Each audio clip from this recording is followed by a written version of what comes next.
All right, so we're back into the existing dev server, and I'm curious to see what Gaijin has cooking up for us this time, because I know they brought in a couple new vehicles that we weren't able to take a look at in the previous dev overview, which, by the way, did wonderful on this channel. You guys are awesome. Normally, these videos don't do so hot for me, but, you know, you guys have been great about it, so thank you again for taking the time to watch the previous one. Now, before I do begin, as always, this is the dev server, which means everything is subject to change. They're going to be adding some new things. They might be taking things away.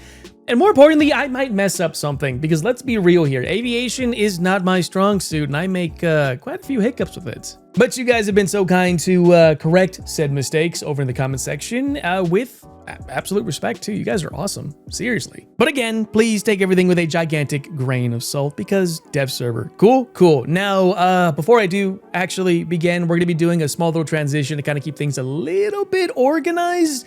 And there are some things that I'm not supposed to be showing you guys, sort of, but we found a way to get access to it anyways. You'll see as we get there. So let's start things off with the Russians. From what I could tell, they did get a couple of new things, and the model on the BMPT was changed up a little bit. As you can see, there's ERA panels on the side. It's all relics, and they finally have it modeled in too. But unfortunately, it's not complete yet. We don't have the spall liners. We don't have the actual base armor itself, so I can't really tell you too much about this vehicle right now. But as you can see, they did add this actually. I like this. It makes life so much easier than just clicking onto here, click modifications, blah, blah, blah, cycle through everything, right? No, now you can just do this, which is a little broken. There we go. And yeah, you get, of course, the fragmentation around the ATGM. I did do a quick overview on both of the BMPTs in my previous video if you guys want to check that out. But not a whole lot has really changed. Same thing with this too, so nothing too crazy about that. But what is crazy is this, the Su-30 SM2. Now, in my previous video, I talked about how Japan is going to have the best variant of the Su-30 because it has missile approach warning and more capabilities, right? Which is just that. Now we have this, which has the exact same capability, and I know I'm saying that with asterisks right now, as the previous variant. It has the 38 MTs. It gets a bunch of the missiles we all know and love about this. Nothing too crazy, right? But what is crazy is the fact that I believe it has stronger engines. It also gets an AESA radar, which to me is black magic, I guess. Also, don't mind the sound of the trucks in the back. My neighbor's moving out or something, and it's very loud, so I do apologize if you do hear it in the microphone. But what's more important about this is that this isn't new to this aircraft specifically in this update, but it is for this particular one, I guess, if that makes sense. It gets a look back radar. Now, you can't really see it right now, but if I go into the game, you'll see really quick that it has its radar. And there it is. If I go over and toggle it, you can see that you can detect targets not directly behind you. I don't know if that's an actual feature, to be honest, if it's able to do that, but I'm very curious to try this. No, there we go. That's actually, I don't know if that's part of the base radar system or if it's part of the look back, but that is pretty interesting. Now, I was told originally that we're able to look directly behind us, or at least the Su-30 SM2 was able to look directly behind. As you can tell right now, that's not really going to be the case. Will this be viable? To my pilots out there, I'm very curious to know what you guys' thoughts are. And also, I just found out you can actually do this. I didn't know that. Yeah. This is pretty new to me, so cool. I'll be using this for sure. But yeah, let me know. Let's go back over to the hangar. And unless I'm missing something, maybe a new model or whatever, let me know in the comments, please. But we're going to jump over to the very next nation. Now, this one's going to be a little bit more interesting. Now, previously, Gaijin made it a bit difficult for us to view hidden vehicles. I'm saying that with air quotes. Vehicles in the game that we just can't see right now unless we have special access to it. However, there is a small way to go around that. Previously, you used to be able to use the wiki links and view the vehicles, right? You have to go looking for it, but unfortunately, Gaijin did correct that mistake, and we can't do that anymore. However, there is one more workaround that I was able to find thanks to my good friend Mina for providing me this information and the files to view the upcoming event vehicle for the winter event. Now, if I go over to, wrong button, protection analysis, open hit file, and I have the file right here. I believe it's on Reddit if you want to take a look at it for yourself. If you want it, just ask me and I'll provide it for you in my Discord server, of course, link down below in the description. But this is the Boxer CRV Block 2, I believe it's called. It's an Australian vehicle to my knowledge, correct me if I'm wrong. That's kind of like a German design almost, that is meant for the British tech tree. Now this is interesting, right? Because it's the first wheeled vehicle in the game that's going to feature a hard kill active protection system similar to that of the KF-41. I can't view the details, the internals of this, I'm sorry to say, but I can't even view the modifications, can I? No, I cannot. So this is as far as it's going to get. Spike missiles, 30mm. I'm curious to see how this is going to play, but I'm sure my German mains out there aren't going to be too happy about this one. But more about this when the actual event drops, because this should be exciting to play. Gaijin, please, early access, not on the day of, a couple days before. I would really appreciate it. Would make my editing life a lot easier. Also, I nearly forgot, and we're gonna do this with the British, is I believe the Typhoons got some new ordnance. They got access, I believe, to some spice bombs. Let me see here. Laser, GBU. Is it this one? No, it's still laser, brimstones. Ah, here we go. The very bottom, of course, where it says spice. Yeah, they get access to spice bombs. If you saw my Sufa video, this thing is hilariously fun to use, and they're fire and forget. You lock them, you throw them, they glide all the way to their target. You can use this as a saturation device, come in with the brimstones, and you have to sacrifice 6 brimstones for 8 spice bombs? That's not bad. Sure, they're 250s, but if they hit, they do a damn good job killing you. And I believe the other nations also get their own as well, but we'll have to wait and see if that's true. So it looks like the Japanese tech tree is going to be getting access to this, the MiG-29N from Malaysia. I'm glad they finally brought this up. Is it the same for this one? It is. I thought it was from like from Thailand or something, but no. Also, their F-18 should be from the same. Yeah, there it is. That's interesting. Also, if you didn't know this, I love this. Honestly, Gaijin, well done with that. We probably mentioned it in our previous video, but when it comes to this MiG-29N variant, this is quite interesting because, of course, you get the HMD system, which is very nice. I think it gets the same radar. I could be wrong. I'm sorry. I'm terrible with this stuff, guys. But it does get access to some good munitions. It gets the R73E, and it also gets the R27 ET1s, ER1s, or R1s, excuse me, and regular just T1s, I guess.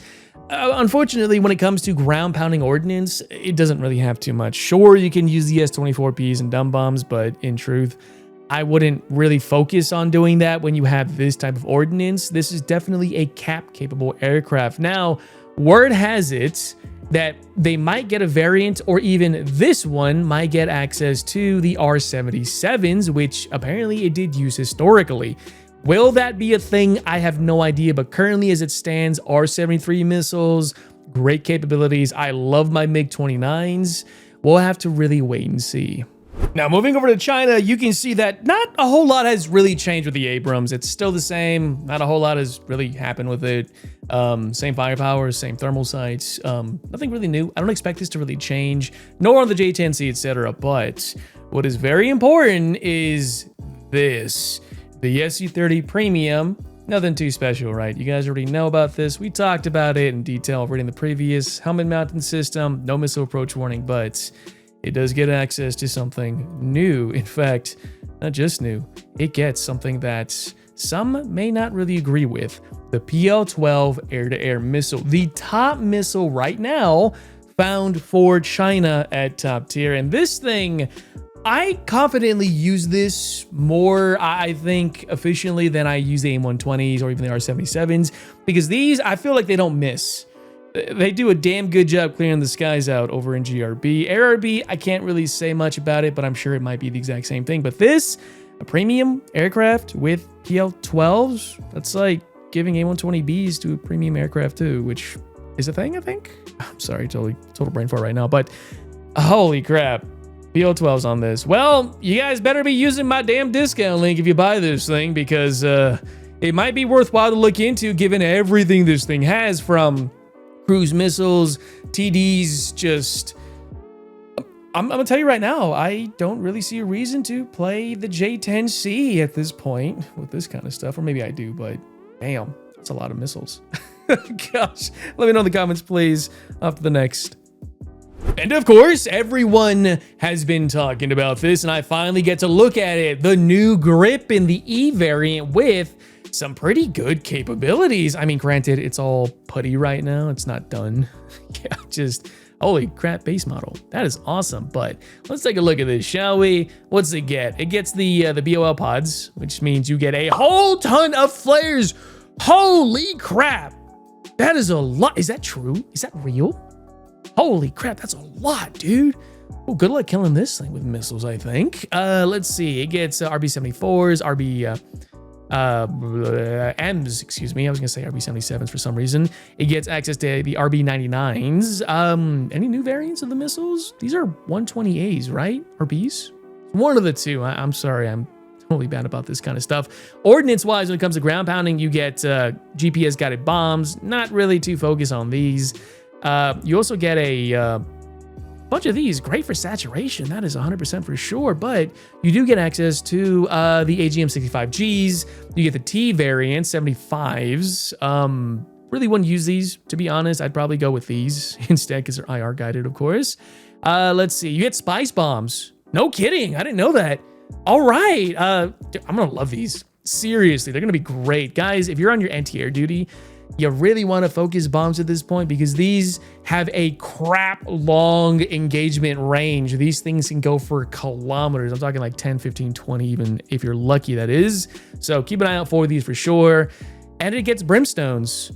I'm not too sure how I feel about that. I think what I would end up doing, of course, is carrying the spice bombs alongside the brimstones like we saw with the Eurofighter.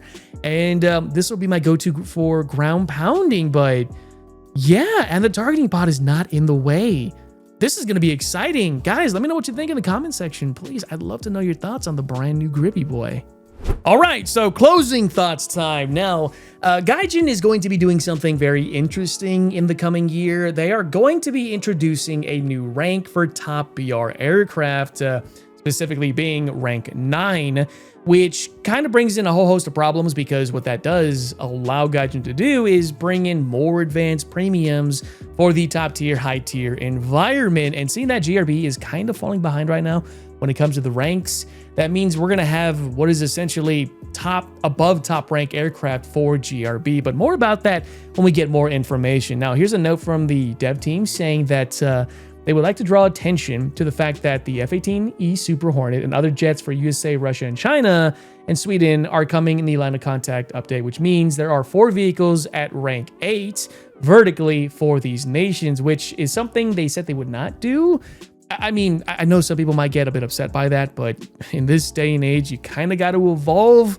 But I'm not justifying that behavior either. This will only be temporary as they would like to confirm that in early 2026, they'll be introducing rank 9 for aircraft, which aims to solve this problem by moving some rank 8 aircraft to rank 9, along with some economic changes. However, until then, you can still use aircraft from rank 7 to effectively research the new top tier jets released in the line of contact major update. So of course, stay tuned, blah, blah, blah.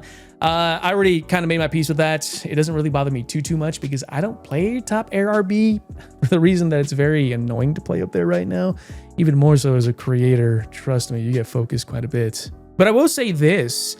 I'm excited for this major update. Sure, my BMPT. Yeah, the M10 Booker is coming too, which, by the way, did they do anything to this? No, it's still the same. Still same M900. They took away the LWS, by the way. Yeah, just not exactly a fan of that one, but, you know, kind of is what it is. 10.7. It'll be a comfy vehicle, this BR, but until we get the armor values on it, which isn't complete quite yet, I can't really tell you guys too much. Also, Trunnions are kind of annoying right now. They are literal extra armor for Russian tanks, which makes them very difficult to breach. That'll be its own separate video at some point if it becomes more of an issue, but that's really going to do it. I want to know what you guys think about this current dev server. Is there new stuff? Is there stuff you're looking forward to? Please let me know in the comment section. And of course, if you want to see all my gameplay live, you know where to find me over on Twitch. Link is down below in the description as per usual. Also, I just noticed this. This is pretty cool. M833, and then we have the M900. Look how much of a difference this is, these two darts. Holy crap. Talk about a long rod. But anyways, guys, Thank you so much, and I'll definitely see you on the next one.